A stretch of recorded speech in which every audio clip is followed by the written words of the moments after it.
Hi dear friend, welcome back to my channel Tech Bidda. Today in this video I'm gonna show you how to set up two-step verification on your WhatsApp account. Before that, please do subscribe to our channel and also hit the like button of this video. So let's get started.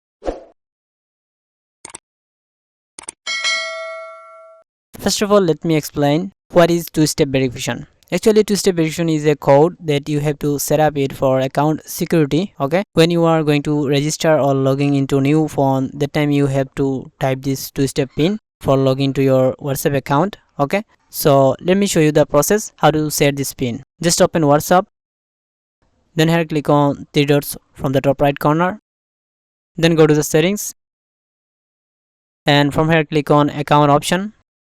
Now I would recommend you first of all add email address on your WhatsApp account so that you can easily reset two-step verification if you forget. As you can see here, email address option, from here you can easily add email address on your WhatsApp account. I already make video about it, how to add email on WhatsApp. If you need, you can watch it from the I button. So after adding email address, just get back and go to this two-step verification option.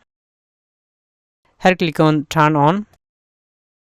Now type here a code for two-step. It should be 6-digit number. Again confirm it and tap on save. That's it. Now as you can see, this pin is set. From here you can turn off it and also you can change this pin if you want. So friend, if you think this video is helpful for you, please don't forget to subscribe to our channel and also hit the like button of this video. Thanks for watching this video.